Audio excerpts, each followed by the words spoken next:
Hello, my friends. This is Dr. M supporting your journey with principles of economics. Today, we'll talk about financial economics. Financial economics generally involves discussion of interest rates, present values, and future values. Most of us have to deal with those terms, if not directly, then indirectly, whenever you use any financial instruments, engaging in borrowing or lending activities, and it pays nice dividends to understand how things work at the marketplace. So let's start our discussion, and what we're going to start with is to determine what the future amount is versus present amount is. And I think the best way to think through those two terms is with example. Let's suppose that you are due to receive $100 in 1 year, and someone offers you $90 now. Present value in this case will denote what is available at this moment right now, which is $90 based on this offer, and the future amount is going to be $100. Here's the question: what is the interest rate implicit in this offer? So if you pause this video and think about this question, that would be great and helpful to you. First of all, let me elaborate on interest rates. Interest rate is price for earlier availability of resources, in this case financial resources. In particular, it involves intertemporal choice, basically the economic trade-off between present and the future. Presently denominated goods and services are never the same economic entities as the future denominated goods and services. And this way, you can think about a conversion factor that will help you to bring those differently dated and thus different economic entities into proper comparison, apples to apples or oranges to oranges. In order to execute proper comparison of differently dated goods and services, you must have some sort of a conversion factor, such as interest rate.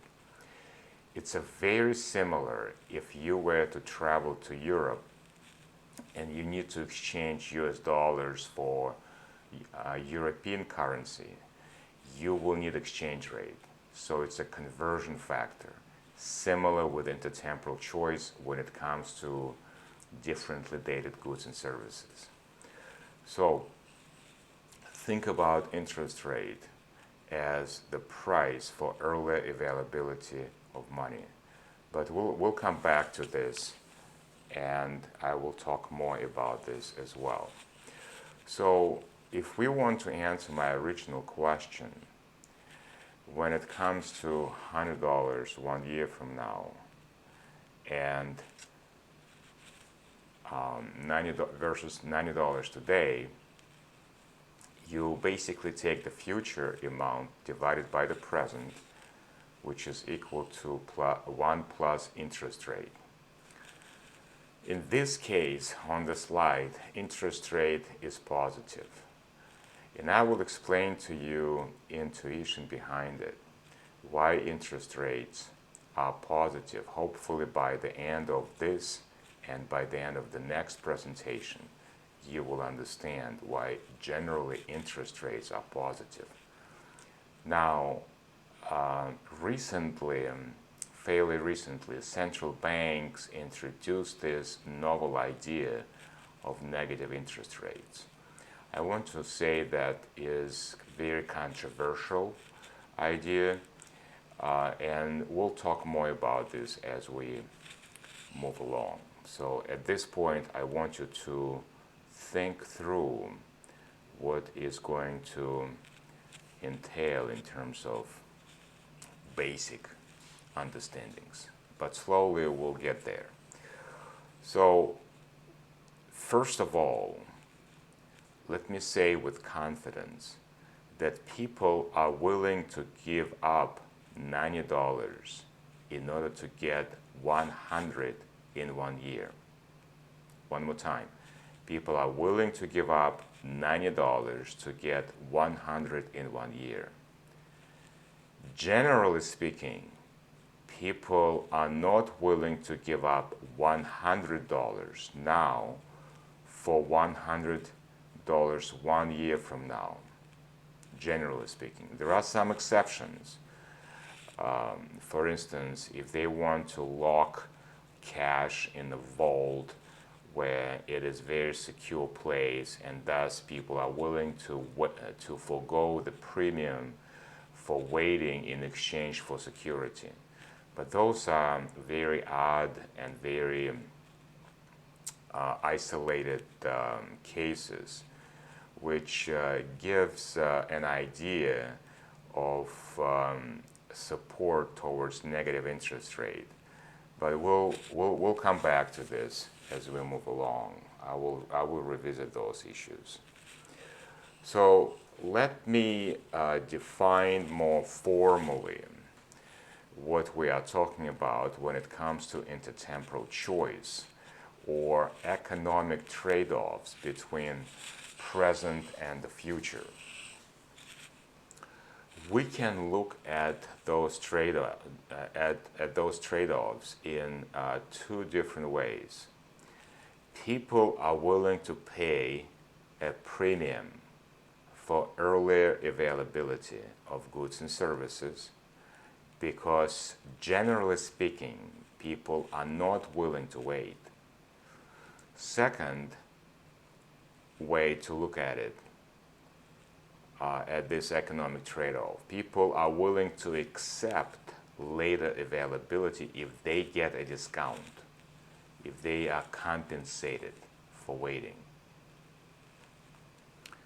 Discount is the compensation. The premium and the discount are the same thing and very often used at the marketplace interchangeably. So, let's take a look.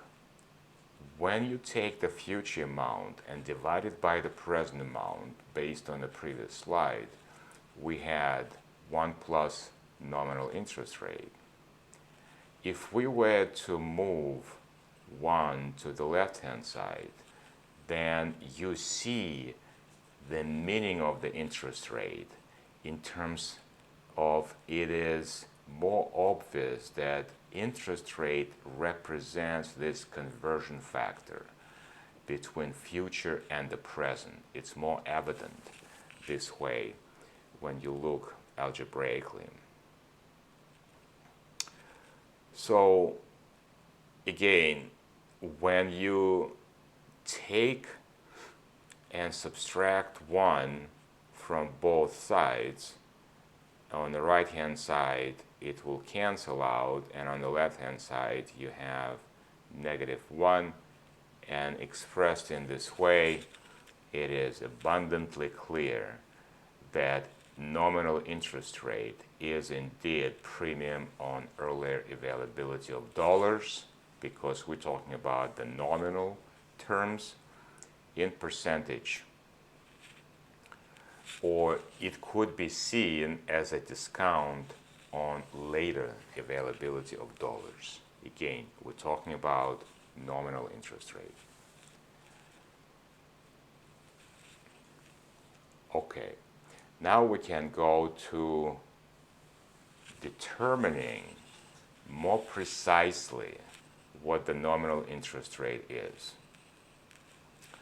Because most contracts are denominated in dollar terms, we want to use nominal interest rate because it is observed in terms of denominated dollars or any other currency for that matter.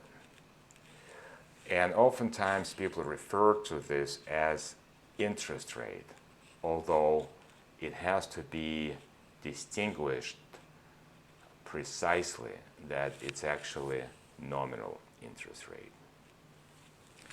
So let me reiterate a couple of things that you want to take away from this presentation. Number one, differently dated dollars that are used to exchange for goods and services are not the same thing. They are different economic entities, and you must get that and understand before moving on. Think about this as they were two different economic entities as two different currencies, and that will help you to understand that better. Therefore, just like for different currencies, we use a conversion factor. The same with differently dated goods and services, we use conversion factor as it is called interest rate in nominal terms. Now, what I'm going to do next, I will do some simple algebraic manipulations so you can see more clearly the relationship between the future denominated asset versus present denominated asset. One more time, my friends. $10 bill available today is not the same as $10 bill available tomorrow. Even if it has the same serial number, even if it has the same fingerprints, it's not the same economic entity. All right, now let's look at some additional algebraic manipulation. Original formula was presented to you as the ratio between the future and present amounts that was equal to 1 plus nominal interest rate, and that's what you have on the screen. If we were to subtract 1 from both sides, which we did before, we get interest rate, so nothing new at that point. Now what I'm going to do, I will multiply original formula by present value, and what you arrive to is present value times 1 plus interest rate equals to future value. That is very powerful and very helpful result. So the present value at the same time can be derived by dividing both sides by 1 plus interest rate. So basically what you see from the screen is that the present value of the future amount is simply discounted future amount, which is taking future amount A and divided by 1 plus nominal interest rate. That's it. So from this formulation, you will see that the length of time period between the present and future will be 1 year. Therefore, the interest rates to which we refer in this case is annual interest rate. So you may go to the bank, you may go to a brokerage firm, you may go to different financial institutions, and they refer annual interest rate, and that's exactly what you have on your screen on the last line. The annual interest rate is specifically a standard formulation that specifies the length of time between the present and the future amount that are under consideration. And the length of time is precisely 1 year. So the next would be appropriate to go to examples. In this case, once we discover the relationship between the present and future amounts, and you see this relationship that is tied via nominal interest rate, now we can look at examples. And what I want to do, I'm going to pose the question for you as such. Auntie M offers you $120 in 1 year if you kill the wicked witch. However, Uncle Ralph offers you $100 now if you will agree not to kill the wicked witch. Which offer do you take? So I want you to think about through the discussion, go through the slides one more time if you have to, and I'm going to pause this presentation at that point, and we'll come back to answer this question with the next video. Thank you, and I appreciate your patience.